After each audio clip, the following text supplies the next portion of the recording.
അതായത് പാലക്കാട്ടെ സിനാരിയോ വ്യത്യസ്തമാണ്. പോളിംഗ് കുറയാനുള്ള ഏക സാധ്യത എന്ന് പറയുന്നത് ഞാൻ നേരത്തെ പങ്കുവച്ചു.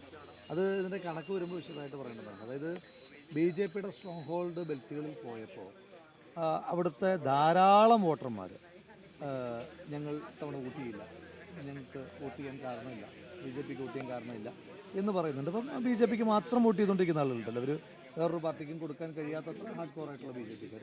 അപ്പോൾ അങ്ങനെ കുറഞ്ഞാൽ മാത്രമേ പോളിംഗ് പറയുള്ളൂ. ഞങ്ങളുടെ പോളിംഗ് വളരെ കൃത്യമായിട്ടുണ്ടാകും. ഞങ്ങളുടെ പോളിംഗ് എന്ന് പറയുമ്പോൾ ഞങ്ങൾ സെക്കുലർ സ്പേസിലെ മുഴുവൻ വോട്ട് കൃത്യമായി പോളിംഗ്. പൊതുവായ പോളിംഗ് വർധനവ് ഇപ്പം എല്ലാ പാർട്ടിയുടെയും ആളുകൾ വന്ന് വോട്ട് ചെയ്യുമ്പോഴാണല്ലോ പോളിംഗ് വരിക. ഞങ്ങളുടെ വോട്ട് കൃത്യമായി പോൾ ചെയ്യപ്പെടും. ഞങ്ങൾ എന്ന് പറയുന്നത് നമ്മൾ സെക്കുലർ വോട്ടുകൾ കൃത്യമായി പോൾ ചെയ്യപ്പെടും. ബാക്കിയുള്ള ആളുകളുടെ കാര്യം അത് അവരോട് തന്നെ വലിയ വിയോജിപ്പുകളൊക്കെ ഉണ്ടല്ലോ, നിങ്ങൾക്കൊക്കെ അറിയുന്ന കാര്യങ്ങൾ തന്നെയാണ്. അങ്ങനെ രാഷ്ട്രീയം ഇപ്പോൾ പറയുന്നില്ല. അങ്ങനെയാണെങ്കിൽ മാത്രമേ അവർക്ക് അവരുടെ വോട്ടുകൾ പൊളിയിക്കാൻ പറ്റുന്നില്ല എങ്കിൽ മാത്രമാണ് പോളിംഗ് കുറയുക.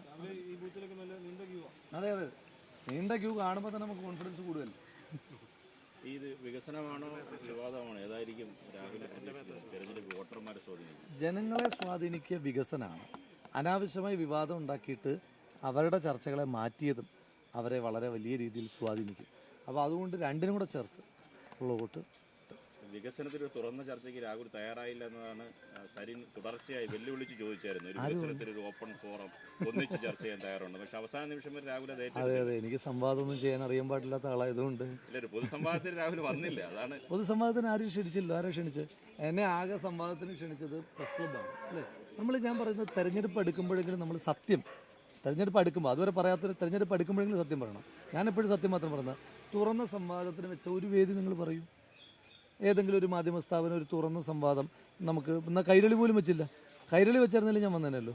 നമുക്കൊരു തുറന്ന സംവാദം നടത്താം എന്ന് പറഞ്ഞിട്ട് നിങ്ങളാരും ചർച്ച വെച്ചില്ല. ആകെ ചർച്ച വെച്ചത് ആരാണ്? മീറ്റ് ദ കാൻഡിഡേറ്റ് എന്ന് പറഞ്ഞ് പ്രസ് ക്ലബ്ബുകാർ മാത്രമാണ് വെച്ചത്. എനിക്ക് സംവാദം ചെയ്യാൻ അങ്ങനെ പ്രയാസമൊന്നുമില്ലല്ലോ. കാരണം ഒന്ന് പാലക്കാടുമായിട്ട് ബന്ധപ്പെട്ടിട്ട് വികസനത്തിൻ്റെ കാര്യത്തിൽ നമുക്ക് ഇപ്പോൾ വേണമല്ലോ നടത്താമല്ലോ. ഇപ്പം അങ്ങ് സ്വാഭാവികമായിട്ട് ഒരു പ്രതിനിധിയായിട്ട് തന്നെ എന്നോട് ചോദ്യം ചോദിച്ചുള്ളൂ. ഏത് ചോദ്യത്തിന് വേണമെങ്കിലും വികസനമായിട്ട് ബന്ധപ്പെട്ട് നമുക്ക് മറുപടി പറയാം. അപ്പോൾ അങ്ങനെ ഞാൻ പറഞ്ഞത് ഇങ്ങനെ പിന്നെ തെരഞ്ഞെടുപ്പാണെന്ന് പറഞ്ഞ് നമുക്ക് എന്ത് കള്ളവും പറയരുത്.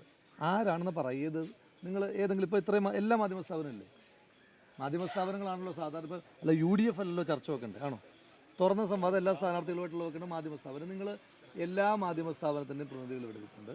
ഞാൻ ഓരോ കള്ളങ്ങൾ ഇങ്ങനെ രാവിലെ എഴുന്നേറ്റ് നമുക്ക് പൊളിക്കാൻ വയ്യാത്തതുകൊണ്ട് ഞാൻ ചോദിക്കാം, ഏതെങ്കിലും ഒരു മാധ്യമ സ്ഥാപനം പറ ഞങ്ങളൊരു ചർച്ച വെച്ചിരുന്നു, എല്ലാ സ്ഥാനാർത്ഥികളുമായിട്ടുള്ള ചർച്ച വെച്ചിരുന്നു, ആ ചർച്ചയിൽ രാഹുലിനെ വിളിച്ചപ്പോൾ രാഹുൽ വന്നില്ല എന്ന് പറയാൻ പറ്റുന്ന ഒരു മാധ്യമ സ്ഥാപനമെങ്കിലും ഉണ്ടോ? 3 സ്ഥാനാർത്ഥികൾ ഒന്നിച്ചൊരു ചർച്ചയ്ക്ക് താൻ തയ്യാറാണ് എന്നാണ് പി സരിന് വാർത്താ സമ്മേളനത്തിൽ തുടർച്ചയായും ഞാൻ എപ്പോഴെങ്കിലും എന്നോട് അങ്ങനെ ചോദ്യം ചോദിച്ചില്ല. നിങ്ങളുടെ അതായത് ഇപ്പം എന്നോടൊരു ചോദ്യം ചോദിക്കണുള്ളൂ, തുറന്ന സംവാദത്തിന് തയ്യാറാണോ എന്ന് ചോദ്യം എന്നോട് ചോദിച്ചില്ല. അപ്പം എന്നോട് ചോദിക്കാത്തൊരു ചോദ്യത്തിന് മാത്രമല്ല, ഇപ്പം ആരെങ്കിലും പറഞ്ഞാൽ നമ്മൾ പോകുമല്ലോ. അപ്പം ചർച്ചയ്ക്ക് വിളിച്ചാൽ പോകാത്ത ആളാണോ ഞാൻ? ചർച്ചയ്ക്ക് വിളിച്ചാൽ പോകാൻ എനിക്ക് വലിയ സന്തോഷമല്ലേ ഉള്ളൂ. ചർച്ചയ്ക്ക് പോകാനായിട്ട് എനിക്ക് സന്തോഷമേ ഉള്ളൂ. അപ്പോൾ ആരും വിളിച്ചില്ല, ആരും വെച്ചില്ല. വെക്കാത്തൊരു കാര്യത്തിൽ നമ്മൾ ഇപ്പോൾ ഇന്ന് രാവിലെ എൻ്റെ വേറൊരു കള്ളം പറഞ്ഞായിട്ട് എന്നെ ശ്രദ്ധയിൽപ്പെട്ടു അല്ലേ. അതിനെപ്പറ്റി ആരെങ്കിലും ചോദിക്കണമെന്ന് വിചാരിച്ചു.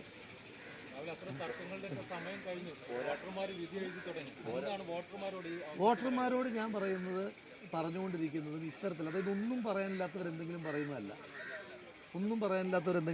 ഒരുപാട് പറയാനുള്ളവർ പറഞ്ഞുകൊണ്ടിരിക്കുന്നത് തന്നെയാണ് അവർ കേൾക്കുന്നത്.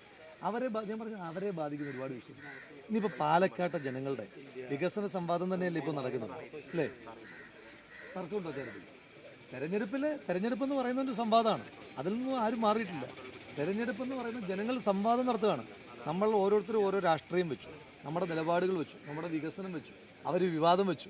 ഇതെല്ലാം വെച്ചപ്പം ഏതിനെ ചൂസ് ചെയ്യണം എന്നുള്ള ജനങ്ങളുടെ തീരുമാനം നടന്നുകൊണ്ടിരിക്കുകയാണ്. അപ്പോൾ അതുകൊണ്ടാണ് പറഞ്ഞത്, ഒന്നും പറയാനില്ലെങ്കിൽ എന്തെങ്കിലും പറഞ്ഞ പരിപാടി അവസാനിപ്പിക്കും. ഈ പോളിംഗ് ശതമാനം കൂടിയാലും കുറഞ്ഞാലും UDF-നെ അത് ബാധിക്കില്ല. കാരണം UDF-ന്റെ വോട്ടുകൾ ഉറപ്പായിട്ടും ഉണ്ടാകും. പോളിംഗ് ശതമാനം കുറഞ്ഞാൽ UDF-ന്റെ ഭൂരിപക്ഷം കാര്യമായി കൂടും. അത് പിന്നെ ഇങ്ങനെ തന്നെ മൊത്തത്തിൽ തന്നെ കൊടുക്കണം കേട്ടോ, അല്ലെങ്കിൽ മറ്റേ പെട്രോൾ വില സിദ്ധാന്തം പോലെ ആയിപ്പോവും. പോളിംഗ് ശതമാനം കുറഞ്ഞാൽ UDF-ന്റെ ഭൂരിപക്ഷം വളരെ ഉയർന്നതായിരിക്കും. കാരണം ഞങ്ങളുടെ വോട്ടുകൾ ഇപ്പോൾ പോളിംഗ് ശതമാനം കൂടിയാലും കുറഞ്ഞാലും ഞങ്ങളുടെ വോട്ടുകൾ ഉറപ്പായിട്ടും പോൾ ചെയ്യപ്പെടും. ഒരു വോട്ട് പോലും കുറയാതെ പോൾ ചെയ്യപ്പെടും. അപ്പം പോളിംഗ് ശതമാനം കുറയുക എന്ന് പറഞ്ഞാൽ മറ്റുള്ളവരുടെ കുറയുക എന്നാണ്. അപ്പോൾ സ്വാഭാവികമായിട്ട് ഭൂരിപക്ഷം വളരെ കൂടും. ഇനി പോളിംഗ് ശതമാനം ഉയർന്നാലും ഞങ്ങൾക്ക് വളരെ കംഫർട്ടബിൾ ആയിട്ടുള്ള വിജയം ഉണ്ടാകും. ഭൂരിപക്ഷം ഞാൻ നമ്പർ പറയുന്നില്ല, ഞാനൊരു കാൻഡിഡേറ്റ് ആയതുകൊണ്ട് നമ്പർ പറയുന്നില്ല. പിന്നെ ഇപ്പം ഈ തെരഞ്ഞെടുപ്പിൻ്റെ ഭാഗമായി നിന്നൊരു സംഘടനാ പ്രവർത്തനം എന്നല്ല എൻ്റെ മനസ്സിൽ നമ്പറുണ്ട്. ആ നമ്പർ എന്തായാലും പാലക്കാടിന് മോശപ്പെട്ട നമ്പരല്ല. 35,000 70,000 എത്തുന്ന പറയും.